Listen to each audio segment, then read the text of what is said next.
Dicen que hay casas que respiran, que no están del todo vacías aunque no haya nadie dentro. Casas donde el tiempo se ha detenido, donde las sombras no son fruto de la imaginación y los sonidos no tienen explicación lógica. Casas donde los secretos no se ocultan. Esperan a que alguien los escuche. Y si ese alguien no lo hace por voluntad, lo hará por miedo. Hoy vamos a adentrarnos en una de las películas más infravaloradas y a la vez más poderosas del cine de terror.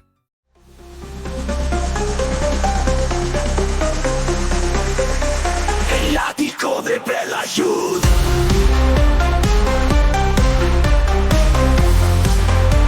El ático de Bela Ayud.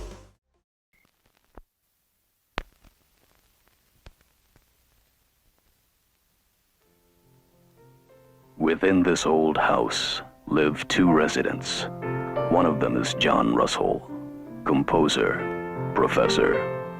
The other has been dead for over 70 years.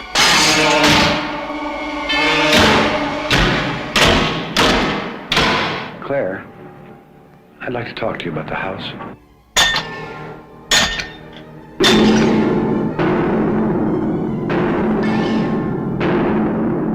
Did you die in this house?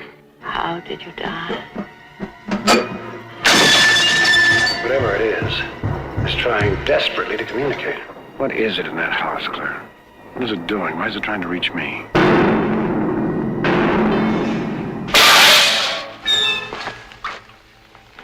It's a hand.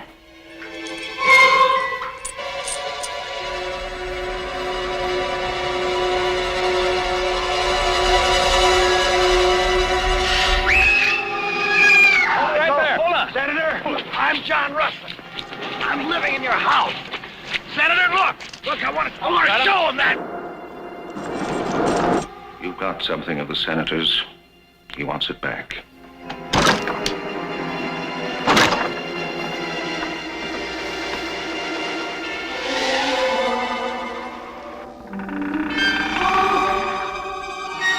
John?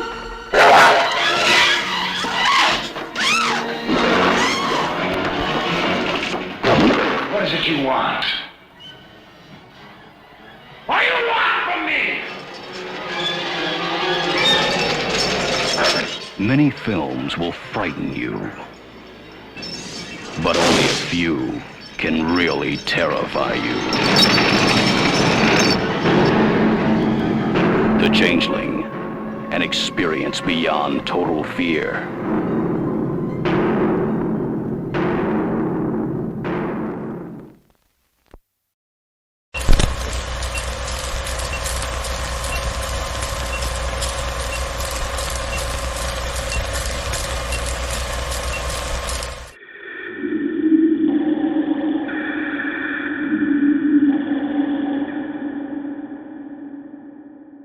Al final de la escalera, The Changeling, 1980.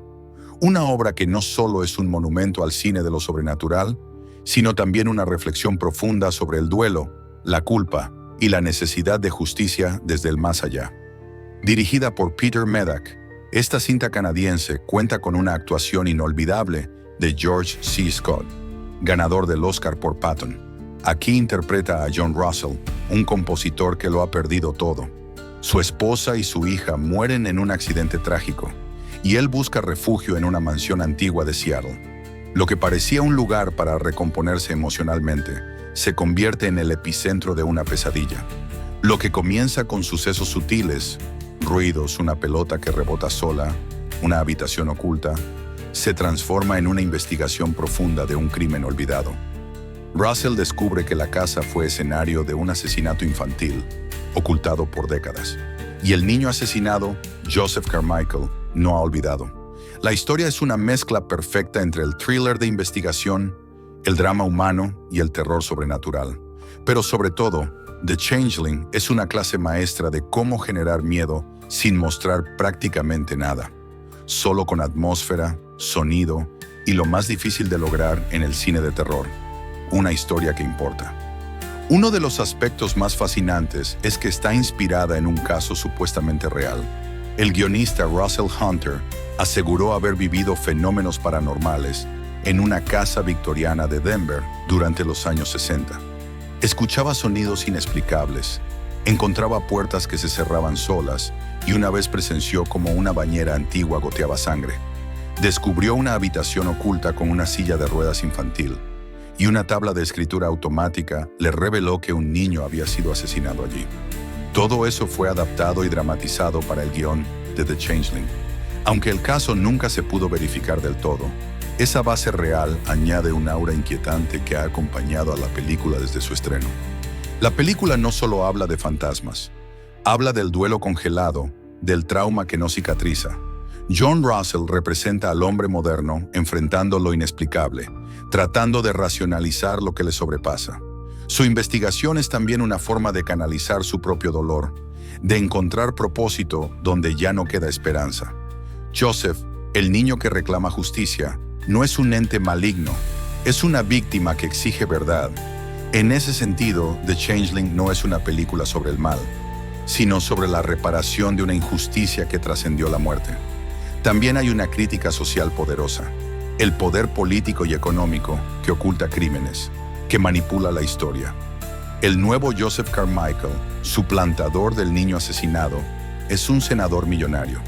El mensaje es claro, ni el tiempo ni el estatus pueden borrar el horror cometido.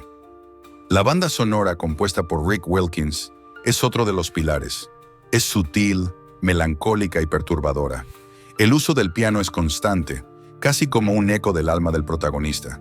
La música no asusta, incomoda, y eso es mucho más difícil de lograr. El diseño sonoro es impecable.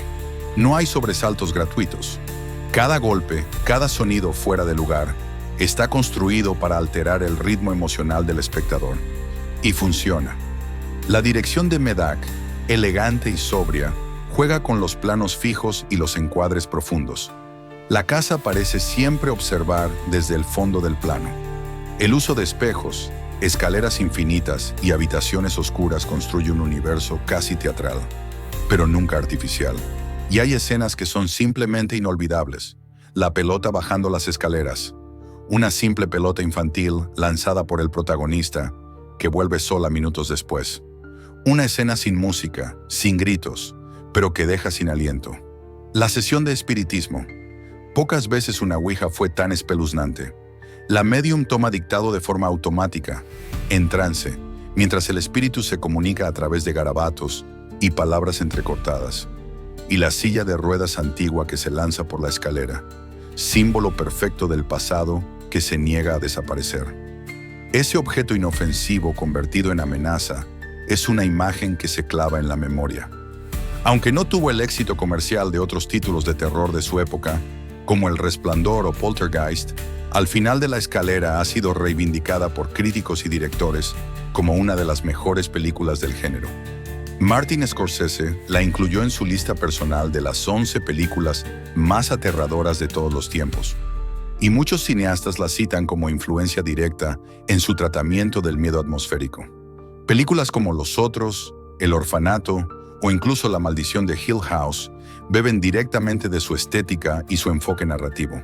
Al final de la escalera no es solo una película de terror, es una elegía gótica, una carta de amor al cine clásico y una muestra de que el verdadero miedo no necesita gritar. Solo necesita una historia bien contada, una casa con secretos y una escalera que lleva al lugar donde habitan los recuerdos que se niegan a morir.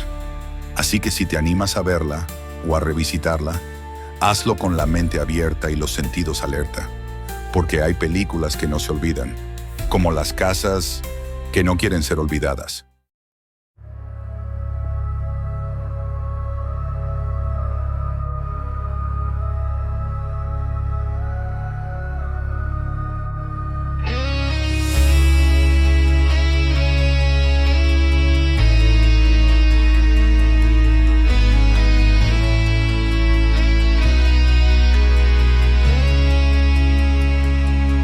Shadows deep, where secrets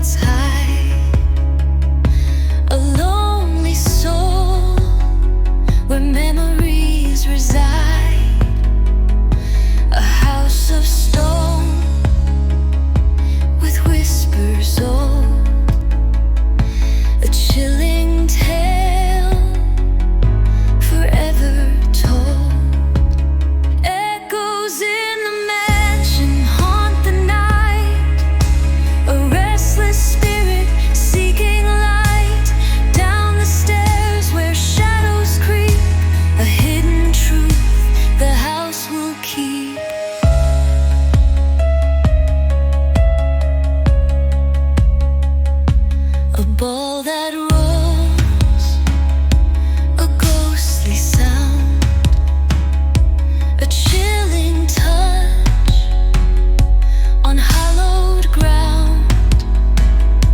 In empty rooms, a presence near, a tragic past that lingers here. Echoes in the mansion haunt the night, a restless spirit seeking light. Down the stairs where shadows creep, a hidden truth the house will keep.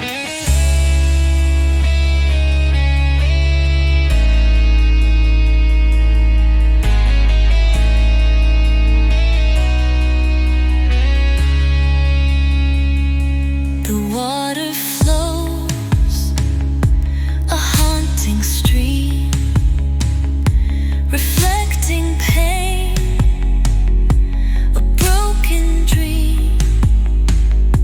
In every corner, shadows play, a mystery that won't fade away. Echoes in the mansion haunt the night, a restless spirit seeking light. Down the stairs where shadows creep, a hidden truth the house will keep.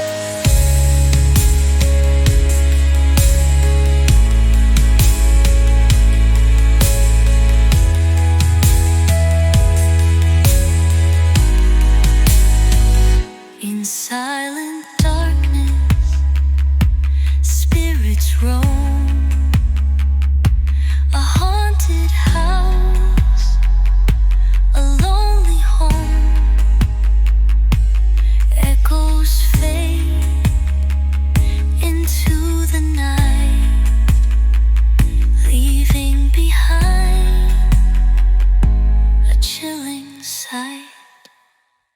Si te ha gustado este análisis, no olvides suscribirte a El Ático de Belayud, dar like y dejarme en los comentarios cuál fue la escena que más te heló la sangre. Nos vemos muy pronto con más cine del que se mete en tus sueños y no te deja dormir.